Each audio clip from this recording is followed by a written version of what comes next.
Got my coffee and today's guest here with me, so we're ready to roll again. I'm Michael Hanf, Executive Partner at Taiwan Advisory. Welcome to our Circular Coffee Break podcast, where we will be casually talking about everything circular and beyond.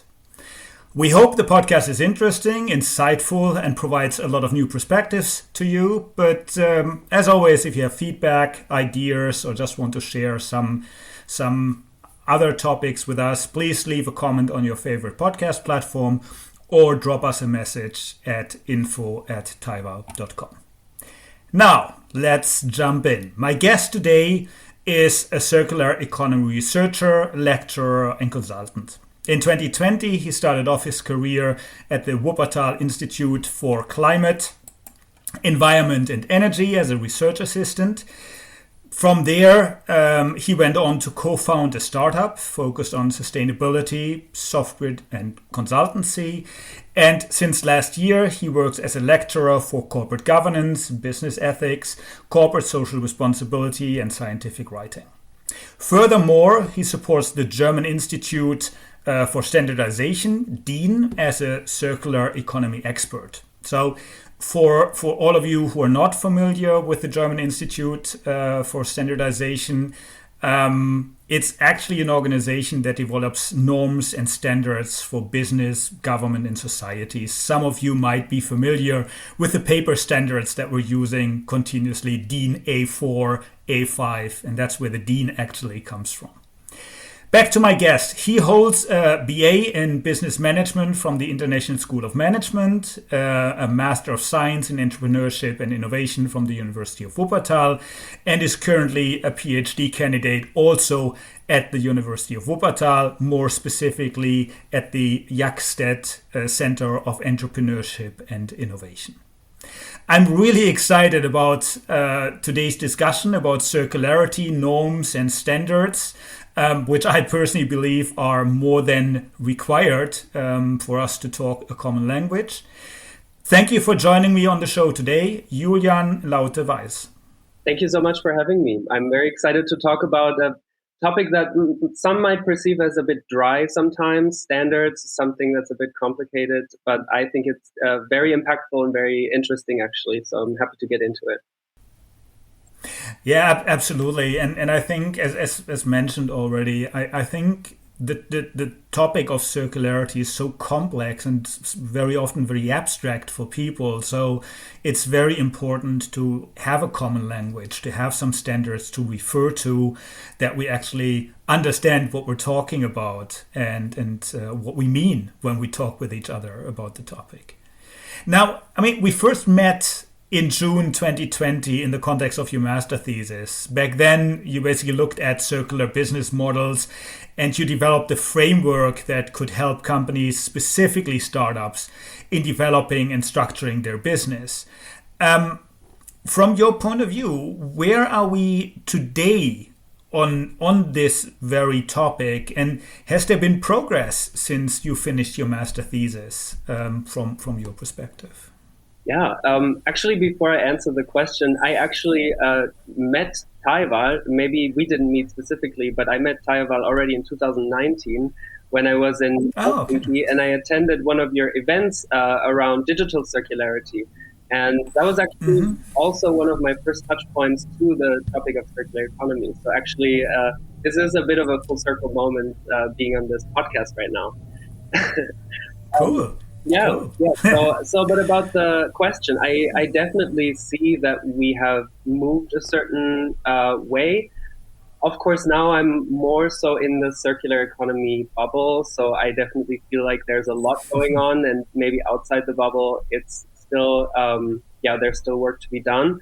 But my perception was that when I got started around 2020 in the topic of circular economy, a lot of people were basically repeating the information put out by the Ellen MacArthur Foundation. They were talking about those 3 principles, which was very important. And I think that was laying a lot of the groundwork. But I think now we've moved on to a point where we have much more granular discussions, and we talk about standards, and we talk about policies, and we talk about business models, we talk about finance. And I think we've really, the topic of circular economy has reached all sectors. It's reached all aspects of our economy. And I think now it's really about broadening the scope even more, getting more people involved. But I think there has been progress, even if sometimes it feels slow.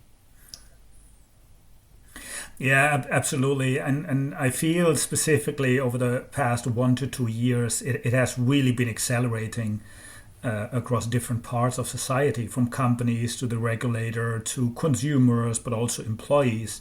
Now, at the same time, circular economy, we talked about it. It's very complex. It touches each and every single part of the company, of the organization, goes beyond company boundaries. It can be very abstract as soon as you start going beyond recycling and the well-known concept. And different people, even within the bubble you mentioned, are using very different vocabulary depending on their role, their industry, or even their maturity. So if you talk to a supply chain expert, as we did in one of our previous episodes, you might talk in very different terms and about very different topics than if you talk with an R&D person or maybe even a person in sales. Through your research and now in the context of your work for the German Institute for Standardization, where do you think we have the biggest area for improvement when it comes to establishing a common language, a common terminology, and the standards that have been very helpful in other areas of our lives? And how do we drive this to a point where it really becomes an integral part of how we think about the topic? Mm-hmm. That is a very good question, and not such an easy one to answer, of course. But I will maybe give some experience that I've had from this standardization work. So I am a member of ISO Technical Committee 323, which is the official name of the committee that is working on the standards. And basically the national standardization bodies, such as the DIN, send the experts, if you will, to this technical committee. So I'm not an employee by the DIN. I'm just like an associated member, if you will. And the work that's taking place is on the International Standardization Organization, or it's kind of orchestrated by them. So a discussion that is taking place there, and I think that is very emblematic of the discussion around how we talk about a circular economy, is taking place between basically 2 points of view on what a circular economy should be. I would just roughly categorize it into two. One is one where people have a more puristic view of a circular economy. So they say anything that circulates is circular economy. So this could technically mean a economy 100% based on recycling would be a circular economy. And then there's the other point of view where people say we need a more holistic view of the circular economy. And they talk about enablers, they talk about education, innovation, they talk about sustainability much more than the people maybe that have a more puristic view of circularity. And I think that is really what has to be discussed, and that is what is being discussed throughout this standardization work. And where can we find a common ground where the purists basically feel like we are sticking to one standard, we are sticking to one topic, and we are not making this, just opening this huge can of worms that, of course, has kind of a never-ending thing, because then we get into sustainable development, we get into social issues, because of course diversity and inclusion is something that is kind of needed for an economy that can really be circular, because we need to take everyone along. So that is the concern of the one side. And on the other hand, of course, it's very fair to say that if we really want a circular economy, it's not enough to just circulate some materials, but we really need to figure out how can we do this in an environmentally friendly way.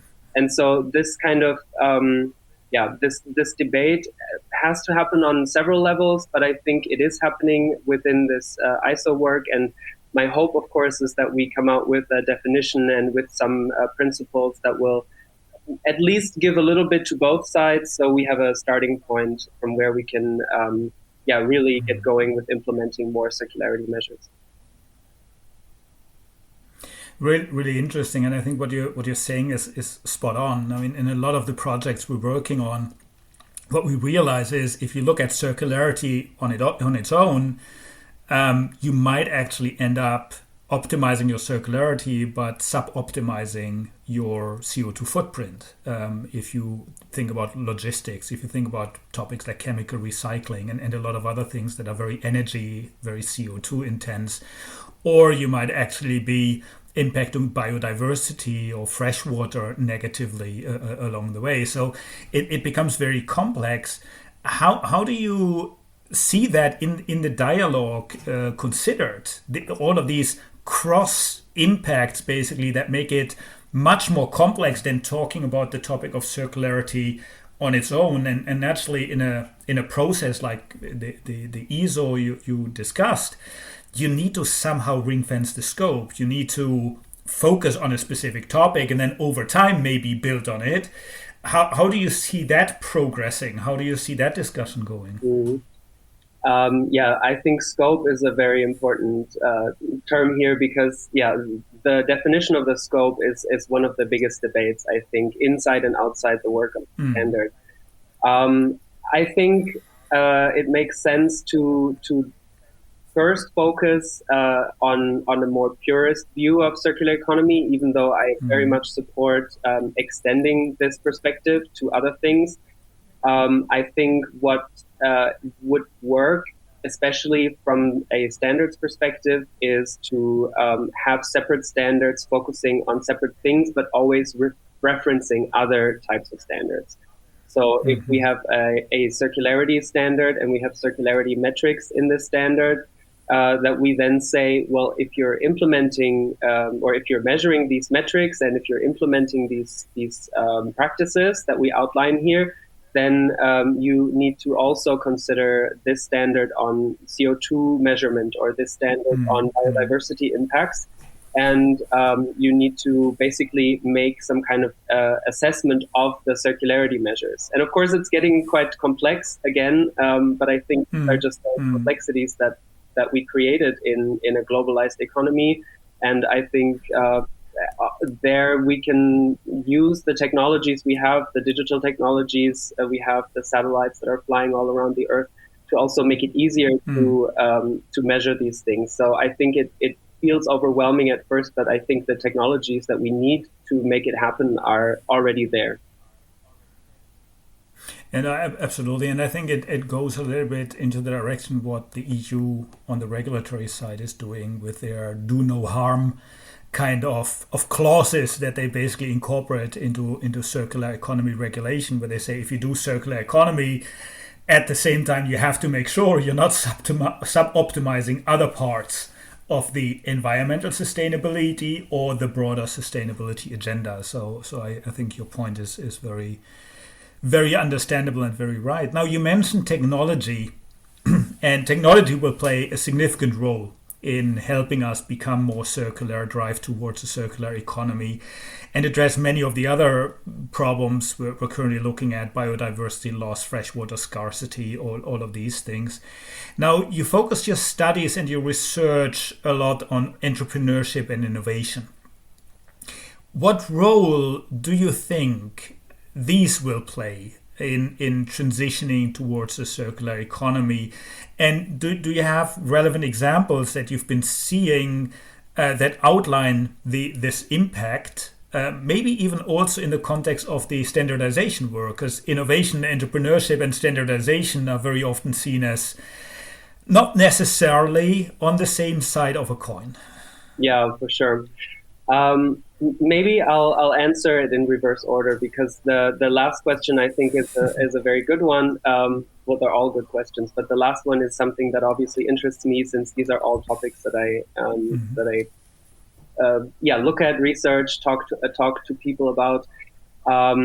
I think the main thing when I think about regulation or standards and entrepreneurship is actually the fact that a lot of the circular economy startups that are popping up now are emerging because of standardization and because of different types of regulations. In fact, our own startup idea, the software that we started making and then ultimately didn't for other reasons, but I think the idea, it actually came from the EU taxonomy, because we realized that a lot of companies would have to measure their sustainability alongside several new metrics that they've never really considered before, water related, circular economy related, CO2, of course, but also biodiversity. And we recognized that this new regulation would be a big challenge for companies, and we wanted to develop a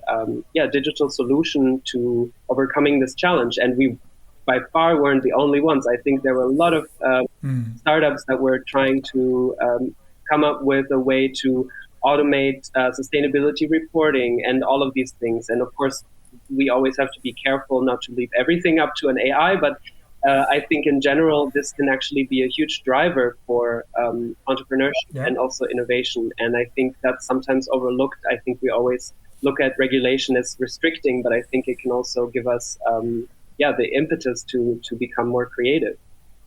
And maybe on the general topic of entrepreneurship and innovation, for me, in the context of a circular economy, it is actually a great way to get people excited about circular economy. Because when we just talk about regulation and we talk about restrictions, or maybe we cannot use single-use items for everything. What does that mean for the convenience that we're used to? I think a lot of the conversation is happening around the restriction that comes from sustainability issues and circularity for that matter too. And I think when we talk about innovation, when we talk about new solutions and we talk about new businesses that are not just addressing sustainability challenges, but maybe also implementing new work, and they are focusing more on work-life balance maybe, or things like that, I think then it can become really exciting, because it gives us a vision of the future that is not just based on restraint, but it is based on new ideas and potential for a better life, and not just one that is slightly worse than the ones our parents had. Yeah, absolutely. And I think what you're saying there is spot on. I mean, regulation, standardization, norms are normally very good for providing a stable operating environment, or security in an operating environment that otherwise might be too unstable to act upon. I mean, look at the discussions that are currently ongoing on EU level around digital product passports for textile and the electronic industry, which is actually providing a framework for companies to start developing solutions for end-to-end supply chain transparency and all of that. Now, if you look at the technology, blockchain will play a role, and some of the players out there are using private blockchains, some are using public blockchains, and unless you introduce standards and norms on how to work with the data, how to secure the data, how to make the data available, you will basically have many different solutions that cannot communicate with each other, which is not necessarily what we want at the end of the day. So I think your point of regulation and standardization being a driver for innovation is naturally a very important and driver and accelerator of this change. How do you see in general the current entrepreneurial and innovation activities in this field? Is there enough? How can we make sure that the innovation and the entrepreneurship is basically keeping up with the amount of change and challenges that we need to be addressing? Do you have any ideas, best practices from your research, but also from your work in that context? Absolutely, actually, yes. And of course, there's never enough innovation, and there's never enough startups. I would say we need much more. But of course, there are some great examples, and I can speak actually from the region where I am currently doing my PhD, the Wuppertal region. There is a very interesting example for a circular economy accelerator program called Circular Valley. And they actually have a vision of covering more than just a single city, because Wuppertal is not that huge, but the region itself is quite densely packed with a lot of people, has a similar population to the entirety of the Netherlands. So it's, North Rhine-Westphalia is quite large. There's a lot of industry there, and I think that's in their business case, and I do not work for them, but I find it very compelling what they say, which is that there were several industrial revolutions already happening there, and I think it's only logical that the fifth industrial revolution basically is also taking place there, and they try to support that. And there are actually some very interesting startups that I could mention also from their program that I got to interview for my own research. For example, there is one that it's called Ponera, and they invented some crates, basically, or some pallets for logistics. So we have the Euro pallet, which makes up, I'm not sure about the numbers, don't quote me on that, but I think it was about 60%, so a bit more than half of the pallets used are those Euro pallets, and they are a great case for reusability. But what they do is that they have basically modular and adjustable pallets that you can use for odd-sized items that would normally need a single-use custom pallet. And they combine this with tracking materials, so the ultimate use of the pallet becomes even better than what we have with single-use pallets. And what I really found interesting talking to them was that they started their business case with efficiency in mind. So they just felt like it was a lot of waste that was being created. And the whole idea of circularity actually just came in after they were building their business model and they were expanding and talking to people. So actually for them, and I thought that was just a great example, that because circularity became a business case. Circularity became the best option for their business model and their idea.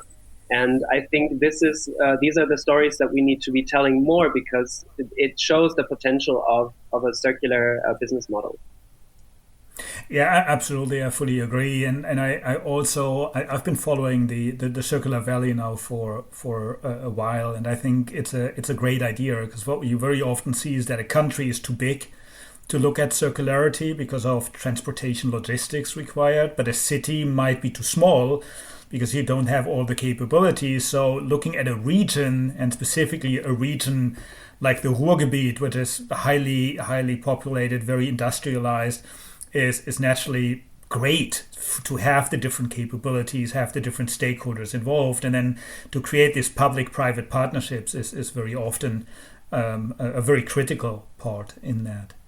Now, looking ahead a little bit, we talked about a lot of different things that are happening from an entrepreneurial point of view, from a standardization point of view, where are the topics, but there's still a lot of gaps with regards to circularity today. I mean, the Circular Gap Report tells us that we're actually going backwards in the circularity of our business world. The IPCC report basically paints a very gloomy picture of where we are at the moment and where we should be going very rapidly in the future.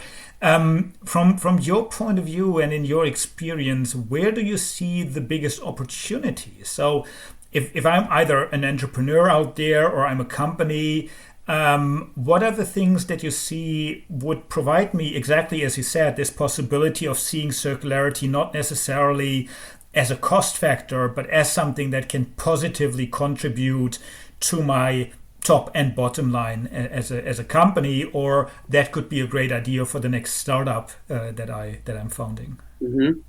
Well, I think first of all, it is definitely about competitiveness. I think the transition to a circular economy is very similar to what we saw in the digital transformation. And there we really have the roadmap laid out from the past 20, 30 years, and where we saw that the first movers were often the ones that were the most successful. Maybe the fast followers were the ones that got a little bit of had a bit more safety. They were able to reduce some risks. But I think we are, in terms of circularity, we are at a time where the first followers are already, for the first movers have already moved, and the first followers are coming along. And so I think this is about remaining competitive in the long term, because especially when we have increasing regulation on unsustainable business models, this is going to become more and more of a pressing issue. And I think also when we speak in geopolitical terms, when we talk about resource independence and resilience, I think this is a very, very good solution, especially for Europe, that is a continent with very few natural resources. Of course, this is also relevant for other parts in the world, but I think it is one of the reasons why Europe is really pushing the topic of circularity, because we actually need to. Otherwise, we have very high dependencies on other countries delivering resources to us. So I think it is also a geopolitical aspect that is relevant here. I think also in terms of more on the company level, I think companies become more attractive to potential employees. I think the race for talent, the war for talent, however you want to call it, is on. There is, an aging population means less people in the workforce. And people are looking for a job with purpose. And I think circular economy is a great way to infuse purpose into a business model. That's true. So I think there's a long list. And of course, also in the long term, we can talk about cost savings with these initial investments, just like with digitalization, where you might have an upfront cost, but in the long term, 5-10 years, I'm sure that the circular solutions can also be more profitable in the end. Absolutely. Very good. I mean, the coffee is empty, unfortunately, and it's time to wrap up this episode of the Circular Coffee Break. Thanks a lot, Julian, for joining me today and for the fantastic insights. Could still continue the discussion for some time, and I'm really looking forward to what's coming out of the standardization and norming activities that you're involved in. I think at the end of the day, as you said, it will drive innovation, it will drive entrepreneurship. So thanks a lot for joining me. Thank you for having me. I hope all of you out there listening to us today, you enjoyed the session and you got some new inspiration and ideas, and you will be following the standardization discussion or jump into the standardization discussion, because I think it's relevant and interesting for all of us who are interested in the topic. If you have any comments, ideas and suggestions, as mentioned at the top of the show, let us know either in your favorite podcast app or via email at info@taival.com. Also, please remember to subscribe to stay in the loop. We're basically dropping new episodes every 2 weeks, and we have a lot of really interesting guests coming up, either on the topic of circularity across very many different industries and other things. Thanks a lot for listening today. I'm looking forward to seeing all of you here on the Circular Coffee Break.